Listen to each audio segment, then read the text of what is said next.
Our first presenter, who is giving the keynote for today for the conference, is Dr. Wael Haddara.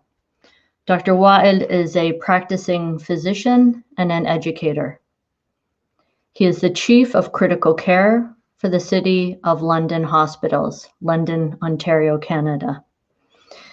And he has been engaged in regional pandemic planning and care of critically ill COVID patients. Dr. Wael holds specialist certifications in internal medicine, endocrinology, and critical care, as well as a master's in education. In addition, he continues to be registered as a pharmacist. His professional interests span professionalism, character building in medical education, medical ethics, and end-of-life care. Dr. Haddara has served on many boards and has been involved in a number of community organizations and initiatives, including the Muslim Association of Canada, MSA National, and ISNA Canada.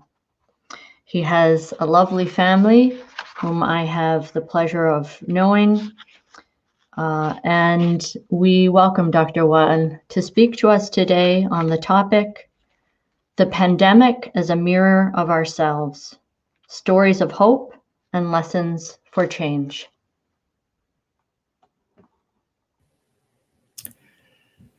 Assalamu alaikum wa rahmatullah. Bismillah, alhamdulillah, wa salatu wassalamu ala rasulillah, wa ala alihi wa sahbihi wa man wala. It's a great pleasure and an honor to be here with you and to be speaking with my very distinguished co-panelists. As Dr. Matson said, my professional background is in the area of critical care medicine. So I have been engaged in both the administrative part of preparing for COVID as well as the clinical part. Locally in the city of London, Ontario, Canada, we've been very fortunate, alhamdulillah, not to see the kind of overwhelming rates of infection and hospitalizations as other centers and other countries have. And to some extent, I feel this has given us time to reflect more on our collective response to this pandemic. The title of my talk, as Dr. Matson mentioned, is The Pandemic as a Mirror of Ourselves, Stories of Hope and Lessons for Change. I notice Dr. Noor's title is also about glass, lenses and microscopes, which is an interesting convergence. I'll talk about this idea of hope first, the stories of the positivities, and then why this pandemic has shown us aspects of ourselves that we need to really understand and potentially change. Before I start, I want to start with a confession. In February of this year, before the pandemic had hit North America, I wrote an opinion editorial that was published by Euronews. It has since been removed, thankfully. And my prediction at the time was that the final tally for COVID will be in the range of 100,000 infected, with about 5,000 deaths. And of course, now we're approaching about 53 million people infected and well over 1.25 million who have lost their lives. So I am putting this out there up front, so you can take the rest of what I have to say with not a grain, but maybe a bushel of salt. Our memories of the early days of the pandemic are clouded by the fights over toilet paper and the run on flour in supermarkets and the fear that people had of people from Asia. But despite these pressures that were brought on by the pandemic, we saw also a significant level of both altruism, philanthropy, and people making personal sacrifices. People in the community organized to donate food, provide moral support for frontline workers. There would be these caravans of support passing in front of the hospital just to show people working in hospitals and intensive cares that the community cares about them and that they have our back, so to speak. We received multiple donations for personal protective equipment from all sorts of people. I remember a day very early on, one of our local imams called me up and said that a brother who operates a local painting business had some N95 masks. And sure enough, in 24 hours, I had a box of 200 N95s on my doorstep when we were really short. And as Dr. Matson mentioned, there were repetitive examples of frontline workers, nurses, doctors, who are grappling with the magnitude possible sacrifice that they're making. We heard stories of people losing their lives to COVID after caring for a patient, and people isolated themselves away from families that were vulnerable. And spent, weeks on end not being able to really see their families in order to be comfortable providing care to critically ill patients with COVID. Many of you are not familiar with the first Sars crisis back in 2002, but back then there were several instances of healthcare workers, physicians, and nurses who simply stayed at home. We did not have that problem this time. We had all hands on deck. People who, in fact, had tested positive for COVID, having come back from March break, were raring to come back to work, raring to be cleared so that they can actually come in and help. So on multiple levels, the pandemic showed us that people have a capacity to be altruistic, to be empathic, and to think of the common good, make sacrifices, as long as they see the need and the benefit of those behaviors. So what are the lessons for change? Let's start with some numbers and talk about the human element. So far, as I've mentioned, close to 1.3 million people have lost their lives to this disease. And it is almost certain that a significant portion of those deaths were entirely preventable. And we can take the example of the province of Ontario, because those are the numbers that I'm engaged with and most familiar with, but the story is the same across the board. We've had a very small, very modest number of deaths, tragic, of course, but comparatively speaking, very low, around a little over 3,300 as of today. When you look at who died in this pandemic, 65% of those deaths occurred in long-term care homes. And the deaths occurred for myriad technical reasons, but the underlying reason is one, and that is that we as a society do not care sufficiently about the vulnerable and the marginalized. And I will sound unduly harsh, well, maybe duly harsh, but the one way of looking at this is that we regarded the older members of our community as people who were no longer contributing to our economic productivity and therefore were undeserving of investments that could not yield a return. Nursing homes, retirement homes were run as a business for profit, even on the government side. And so when they face the challenge of being a captive population to a virus that spreads rapidly in congregate settings, people died.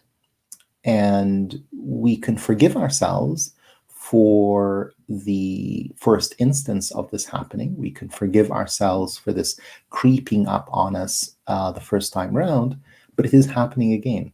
Half of the deaths that we have seen in the province of Ontario in the last 6 weeks have been in long-term care homes, half.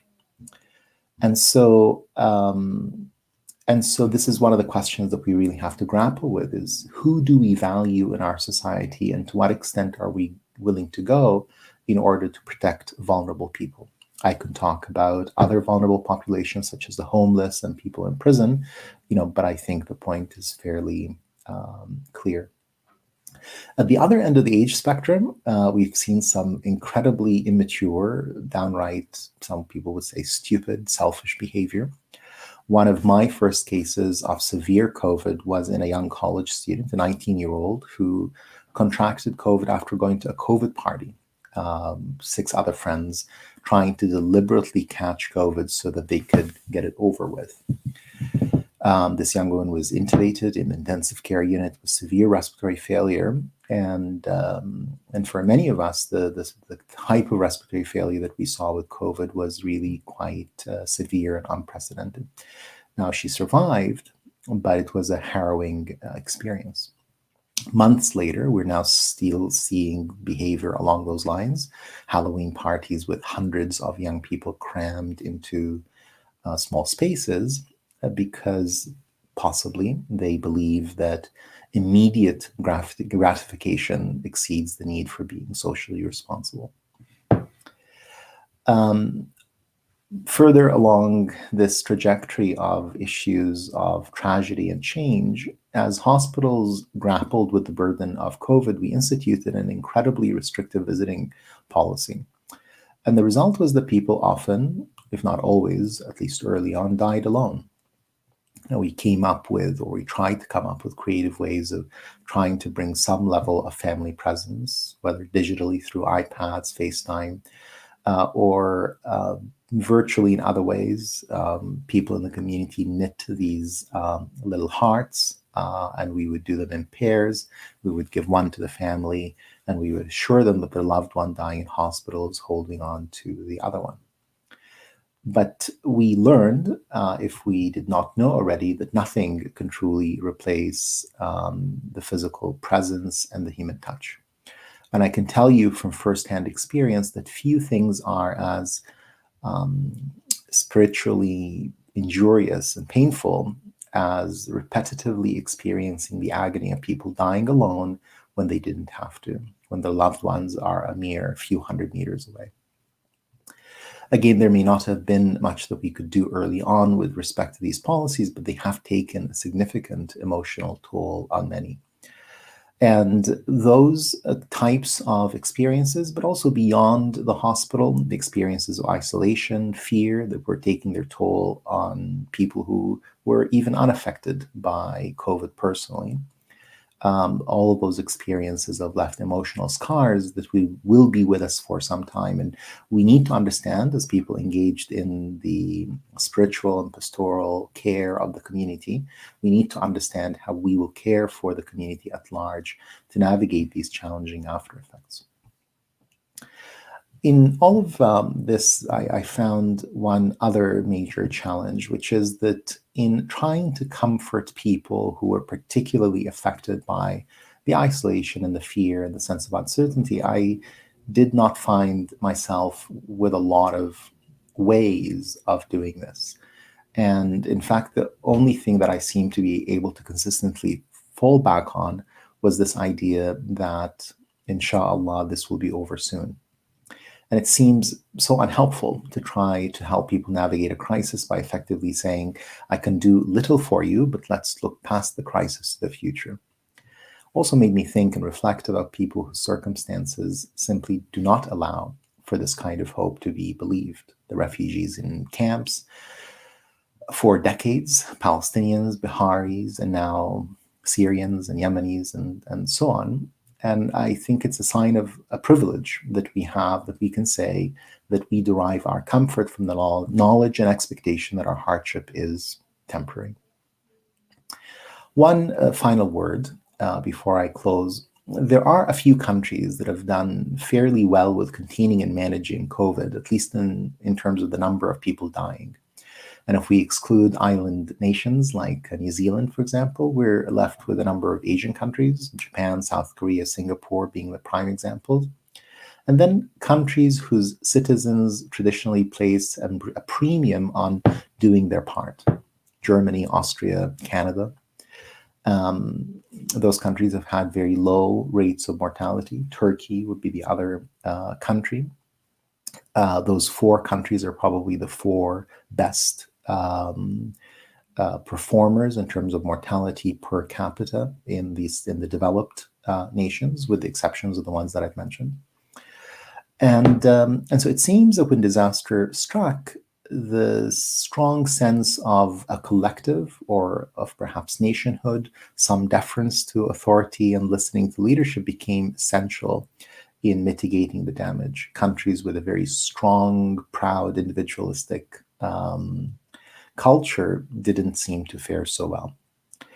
So it is, I will acknowledge, a little too early to tell, and the analysis is perhaps still a tad superficial. But as we navigate our way out of this pandemic, the hard work of true, real community building, out of which a sense of collective commitment and even sacrifice can emerge, seems to me to be the thought of the day. And as leaders in the community, as people who care for others and who help others grow, it seems to me that this is something that we should be turning our attention to, not only as a value, but as a means to an end now, which is the safety and wellness of society. Once again, it's a great honor to be here, and I look forward to listening to my co-panelists. Assalamu alaikum. Thank you so much, Dr. Wael Haddara. Very sobering indeed to think about the people for whom, once this is over, so many other struggles will not be over, subhanAllah.